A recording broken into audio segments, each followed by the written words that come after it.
बावनकुळे यांच्या आदेशानुसार ही कुणबी प्रमाणपत्र रद्द झाली आहे, त्यामुळे तुमची नार्को टेस्ट केली पाहिजे असं ते म्हणतात. नाही, माझी नार्को टेस्ट करता येईल, काही अडचण नाही, त्याला माझी परवानगी आहे. फक्त प्रश्न असा आहे की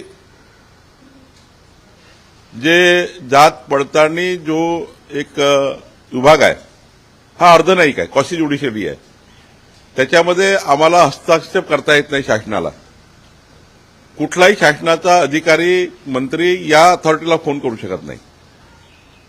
आणि त्यामुळं अशा जात पडताळणी समितीच्या ज्या काही निर्णय आहे त्या निर्णयामध्ये बावनकुळे फोन करतात किंवा अजून कोणी मंत्री फोन करतात, हे काही म्हणणं योग्य ठरणार नाही. कधीही जात पडताळणी जे विभाग आहे तो विभाग स्वतंत्र, त्या ठिकाणी त्याचे न्यायिक अधिकार आहेत, त्या अधिकाराच्या मधात कुणीच जाऊ शकत नाही. मी जरी महसूल मंत्री म्हणून प्रयत्न केला तरी त्याला अर्थ राहत नाही, कारण कुणीच त्या ठिकाणी त्या विभागाचे लोक त्या प्रक्रियेमध्ये कुणालाही हस्तक्षेप करायचा अधिकार नाही. तर मनोज जरांगे काय बोलले मला माहिती नाही, पण आता यामध्ये असं आहे की जात पडताळणी समितीने एखादा निर्णय घेतला असेल त्याला अपीलचे अधिकार हायकोर्टमध्ये आहे. तर त्यांना मुभा आहे, काही आता संपलं नाही सर्व. म्हणजे जात पडताळणी निर्णय दिला तो काय अंतिम निर्णय नसतो, त्याला उच्च न्यायालयाची मुभा आहे.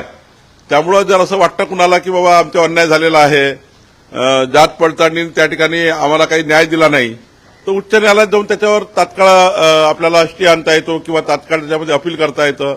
मला असं वाटतं तशी प्रक्रिया अवलंबली तर बरं होईल. त्यांचं म्हणणं आहे की जाणीव-बुजून सरकारमधले काही मंत्री तुमचं नाव घेतलं, कुठेतरी जाणीव-बुजून हे सगळं करताय. नाही, त्यांचं स्पष्ट म्हणणं आहे बावनकुळे साहेब की तुमच्या दबावामुळे अनेक सर्टिफिकेट बदलले गेले आणि आता मला सरकारला सांगायचंय की मराठे हवेत की बावनकुळे हवेत, ओबीसी हा वाद परत एकदा ते निर्माण करू पाहत. नाही, असं आहे, ठीक आहे, ते काय बोलले मला याच्याबद्दल जास्त चर्चा करायची नाही. मी एवढंच सांगेल, जात पडताळणीच्या कुठल्याही त्या ठिकाणी कार्यक्षेत्रामध्ये सरकारला हस्तक्षेप करण्याचा अधिकार नाही, ना कुणा मंत्र्याला नाही.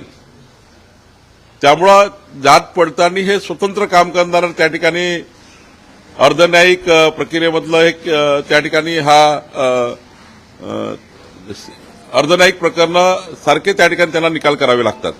त्यामुळे जात पडताळणीवर कोणी मंत्री फोन करेल आणि त्यांचं जात पडताळणी ऐकेल असं या राज्यात होत नाही, कुठल्याही राज्यात होत नाही.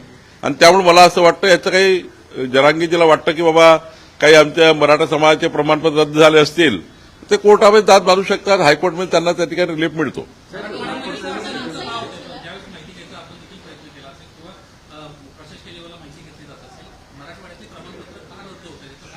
आता ते जात पडताळणीला माहीत, जे काही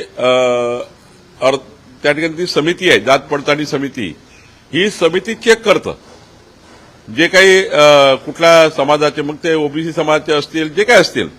आता नेमकं मला त्या ठिकाणी हा डेटा आपण मिळू शकेल वेबसाईटवर की किती कुठल्या कुठल्या समाजाची जात पडताळणी रद्द झाली आहे.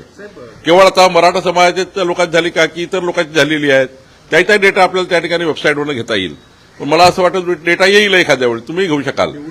तर मला असं वाटतं की जात पडताळणी समितीचे जे अधिकार आहेत ते अर्धन्यायिक अधिकार आहेत, त्यांच्या अधिकारामध्ये कुणालाही सरकारला बोलायचा अधिकार नाही. मंत्री तर बिलकुलच त्या ठिकाणी फोन करू शकत नाही, कारण त्यांना तो असा अधिकार नाही.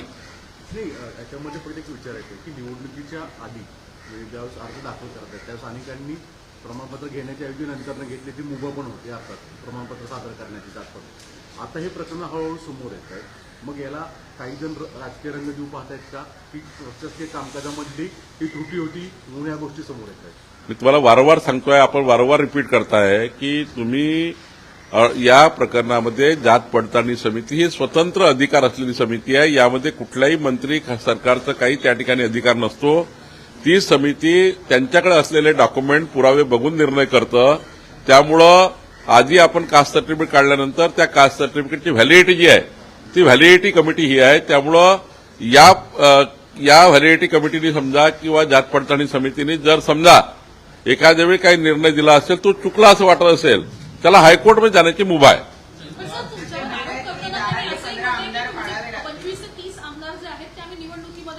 ठीक आहे, तो आरोप करणं त्यांचं काम आहे. आरोपावर काही उत्तर दिलं पाहिजे. माझी काही त्या ठिकाणी असं आरोप प्रत्यारोप रोज त्या ठिकाणी करण्यात माझं पिंड नाही, मला ते करायचं नाही.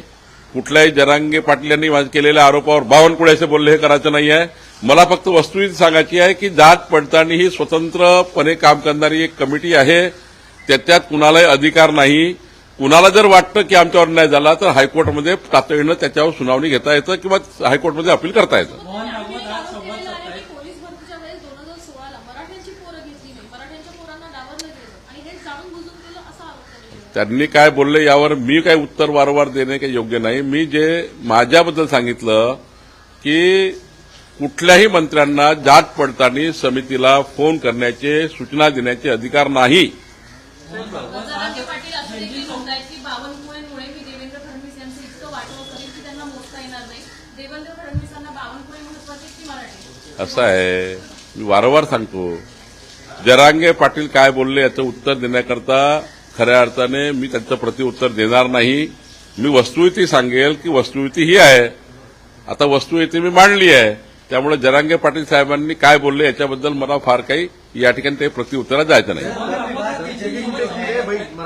भागवत आज जैनजींसोबत संवाद साधतायत. संजय राऊत म्हणतायत की जैनजी हे तिथं येणारे जैनजी नाहीये, ते तर भाजपच्या संघाच्या कार्यकर्त्यांची पदाधिकाऱ्यांची मुलं आहेत.